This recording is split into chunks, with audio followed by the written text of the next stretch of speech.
Here's the funny one from The Office. It's Mr. Stephen Merchant, ladies and gentlemen.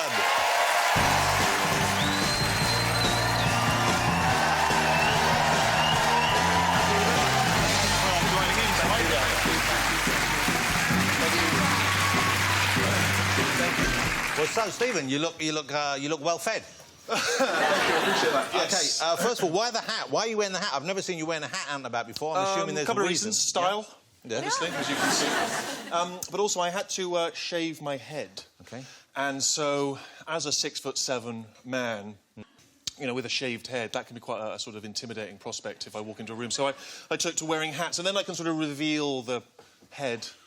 So what do you, at the right moment. So do you sort of like soften the blow for people? And I soften the blow. It's the same reason I wear clothes.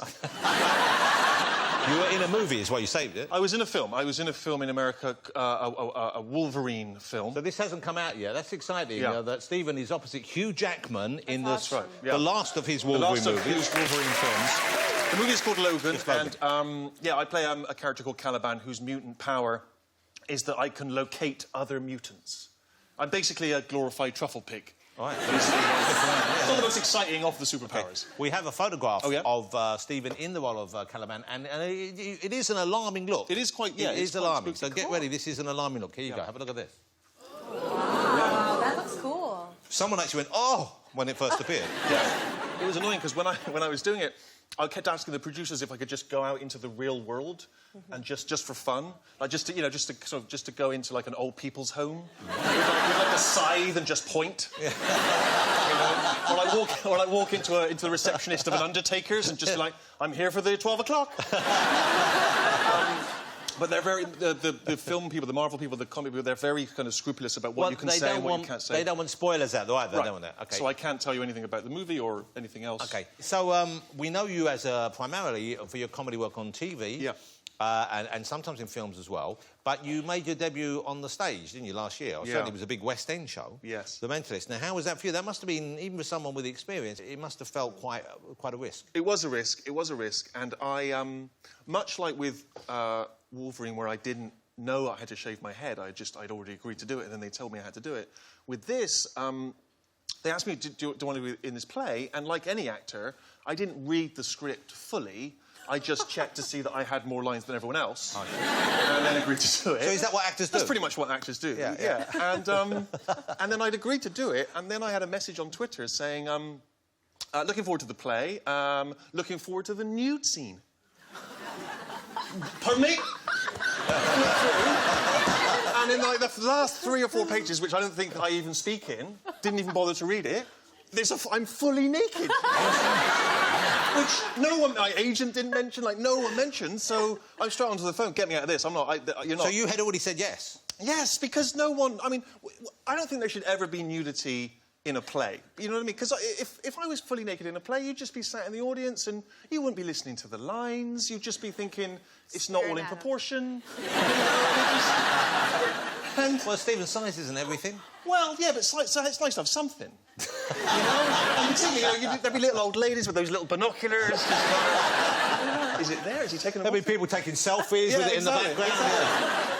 So I phoned my agent. I'm saying I can't do the nude. See, we had this sort of negotiation, like a sort of, you know, like an actress in Hollywood about what level of boob she'll show. Yeah. And in the end, it was sort of it was nude but with underpants. Full nip, covered up. So you wore underpants. I wore underpants, which is odd because I was supposed to be taking a shower.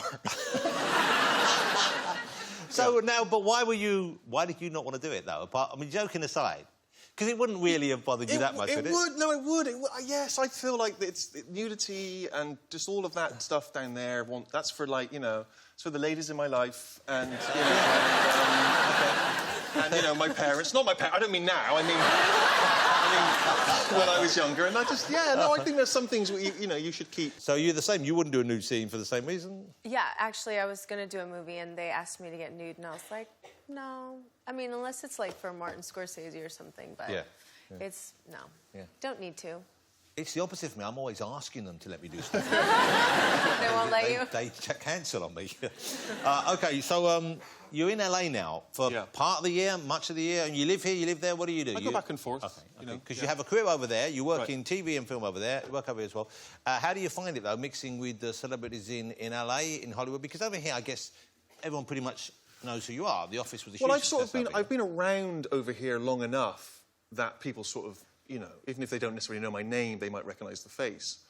In LA, it's a much more different thing because there are huge film stars and there's people of all kinds of levels, and I never really know if they know who I am. And I don't know if you've ever noticed this, but there's the thing which I notice happens once you've just been around long enough and you're sort of a celebrity, is there's this thing where you you nod at other celebrities, right? So like you see another person who you've not necessarily met, but because you're both sort of famous, you'll give them and they'll give you a.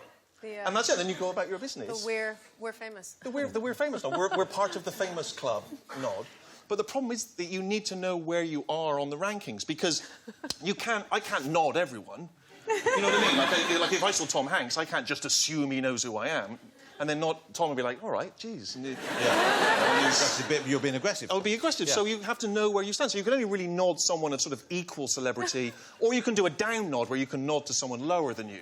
Well, give me an example. Have you ever been in a situation where either someone you've nodded up incorrectly or someone from below you has nodded up to you? Yeah, I mean, I seem to remember, you know, like Nick Knowles nodded up to me. No nod. Yeah. You don't give... No, listen, I didn't make the rules. You don't give... Yeah. They don't give Knowles a nod, but, you know, but say... but if I say, like I saw Dame Helen Mirren once, you don't nod Dame Helen, because she's a nod, and also she's a dame, which is adding another... Wow, yeah. So anyone with, like, a Knight of the Realm or a dame, you don't nod. You wouldn't nod those. You wouldn't nod.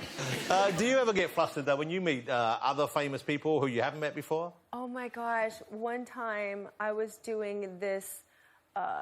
charity, this telethon for Haiti, and I was going to the restroom, and it was George Clooney's telethon, and there George was across the room, and I was like, that's George Silver Fox Clooney in front of my face right now. And so I was like, oh my God, where do I go? Where do I go? I can't escape. So I was like, do I just keep walking? So I was walking, and he came up to me, he goes, Nicole. Oh. Nicole, thank you so much for being here. It really means a lot. Wow, that's better really than that's much and better then than a nod. I said this. Hi, I'm Nicole. I'm dead serious, and he's like, I know I asked you to be here at this. That's the dream, see, for the celebrity who's an up nod who nods you, because then you're... Like, I was at a party once. This was amazing. This was a great up nod. I was at a party, and I was just there, and I saw Sir Paul McCartney, who's... I mean, he's not only is he a Knight of the Realm, we know that's an up nod, but he's a Beatle. I mean... You know what I mean? No one nods a Beatle except another Beatle. And there's only one left. Exactly. So that's... He's getting very few nods now. And, one nod. And Sir Paul was walking there, and huge Beatles fan, I can't believe it. And I saw Paul, and then he saw me, and I thought... I don't want to... You know, the same thing. I don't want to make a fool of myself, and I just didn't know where to look. And then he gave me the nod. So I nodded, and he started coming over, and I'm thinking, oh, God, this is too much now, because... I mean, a nod that's all I needed. I can't have a conversation. Well, the pressure's on. The pressure's on. And he came over, and I was doing that show at the time, Hello Ladies, about me looking for girls, and he came over, and he said something like, oh, looking for the ladies? This is amazing. I went, always, Sir Paul, always. And then it sort of went quiet, and I thought, now what happens? Do I speak? Does he speak? Yeah. I don't know what to do. And he said, oh, yeah, I could see you across the way, and I went... Yeah, it's because I'm 6'7", and he's sinking fast. I'm thinking I'm blowing it. And then I remembered a story which happened to me where once I was in Trafalgar Square for New Year. You know how it is down there, and there's loads of people everywhere in every direction. And I was down in New Year, and I was sort of looking around, and I saw this girl looking at me, and she came up to me, and she said, "Excuse me, are you going to be here for a while?" And I said, "Yes, I am." And she said, "Great, because my friends and I have arranged to meet back at you."